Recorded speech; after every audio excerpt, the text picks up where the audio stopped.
The official history of Chicago is divided by a single traumatic line. October 8, 1871. We are taught that a small fire in a barn owned by Catherine O'Leary spiraled out of control, consuming 3 square miles of the city, claiming 300 lives, and leaving 100,000 people homeless. It is a story of tragedy and the subsequent Chicago spirit of rebuilding. But as the smoke cleared and the rubble was pushed into Lake Michigan, a different kind of history began to emerge, not from the scorched surface, but from the darkness.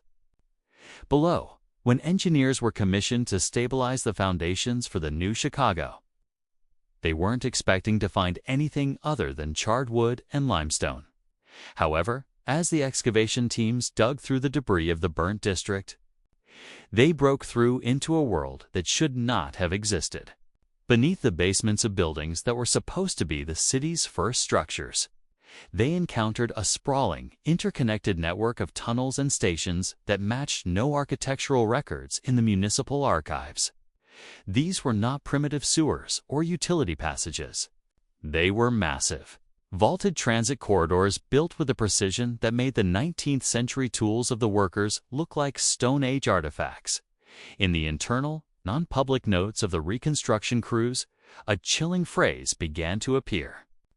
With alarming frequency, unforeseen tunnels, origin unknown. The workers weren't finding simple caves. They were standing on platform edges, cut with such mathematical accuracy that even a piece of paper could not be slid between the joints of the stone.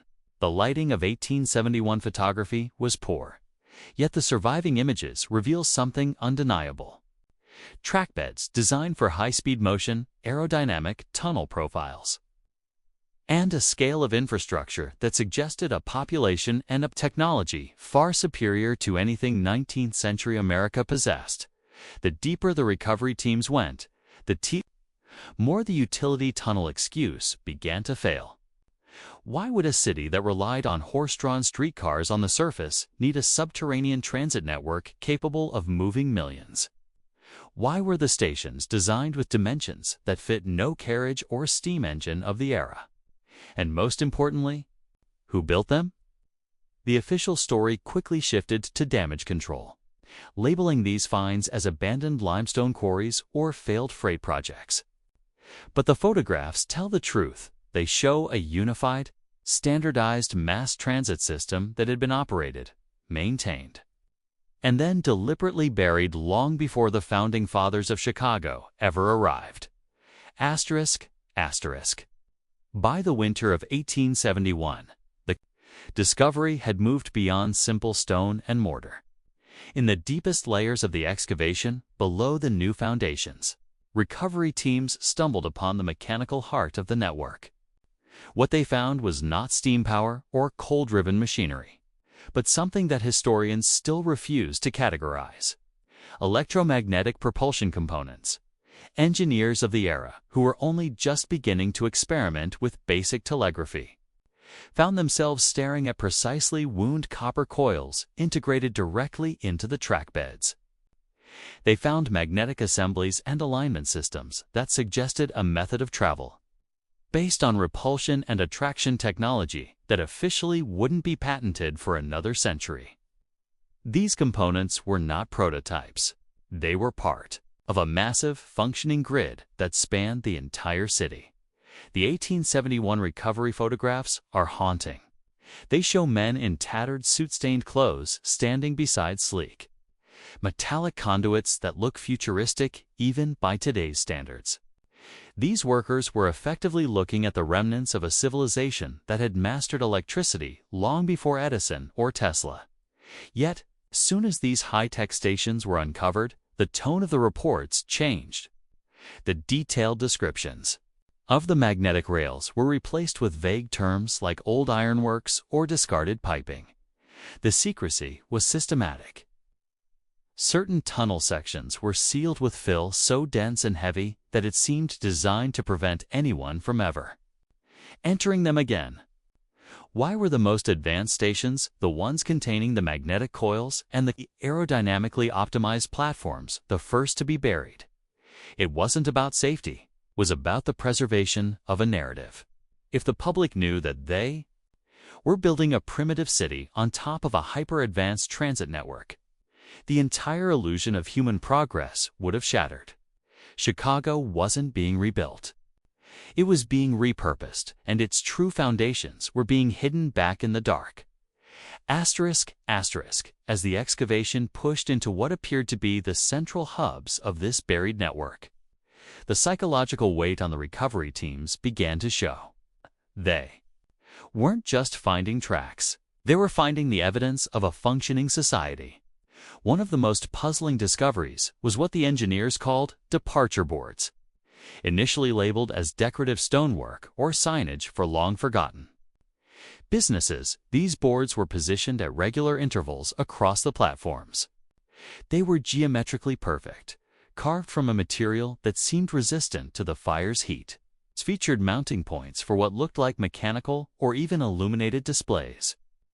Private letters from workers described these as schedule markers for a transit system that had no recorded history. Who was waiting for these trains? What cities were they connected to? Another anomaly was the ventilation system. These were not just holes in the ground. Think they were engineered environmental controls. The air shafts were shaped with aerodynamic vanes to manage the air pressure of high-speed vehicles moving through the tunnels. This level of atmospheric management is only necessary for systems moving at speeds that the 19th century couldn't even imagine. It suggests that the Chicago we know was merely the surface layer of a much larger, multi-level metropolitan entity. The materials found in these deeper stations also defied analysis. Metallurgists in 1871 could not identify the alloys used in the conduits. The tiles on the station walls were made of a substance that didn't crack under the immense pressure of the city above. It became clear to the engineers that they were not looking at inherited property from a few decades prior, but at the infrastructure of a different civilization, entirely one that understood physics, metallurgy, and energy in a way that had been erased from the history books. And as these realizations grew, the order came down. Seal it all. Asterisk, asterisk, the final weeks of the 1871 recovery operation were a race against time, not to rebuild the city, but to bury the evidence. The most advanced stations, the ones with the information displays and the power distribution grids, were the first to be filled with earth and rubble. The engineers were ordered to collapse tunnel entrances and pack them so tightly that the new foundations could be laid directly over them. By the time the legendary skyscrapers of Chicago began to rise, they were being anchored into the roofs of ancient high-speed transit stations. The pattern of the 1871 fire is almost too convenient. Across the world, from Moscow to London to San Francisco, great fires and disasters seem to occur at exactly the moment when a city's surface needs to be cleared to hide what lies beneath. Chicago's fire provided the perfect legal and logistical cover to rebury a chapter of human history that wasn't supposed to surface. The Great Fire was a global cleaning operation. It's a way to reset the surface while ensuring the forbidden technology stayed in the hands of the few who controlled. The reconstruction today, the evidence still exists in fragments. Some of these tunnels were later repurposed for the Chicago freight tunnel system in the early 1900s. But only the most primitive parts were used. The deeper, high-speed levels remain sealed, sitting in the darkness beneath the loop. Modern transit engineers occasionally report phantom vibrations or unexplained structural voids that match the coordinates of the 1871 maps. We have to ask, what else lies beneath the cities of the world? Chicago stands on a forgotten transit network. Do New York, London, and Rome share the same secret? The 1871 discovery was a brief, accidental glimpse into a version of history we were never meant to see, a world of harmony, advanced energy, and global connectivity that predates our recorded era. The Earth opened for a moment in 1871, and though they closed it again, the echo of those silent stations still rings in the foundations of every building in Chicago. The truth isn't just out there, it's right under our feet. Asterisk.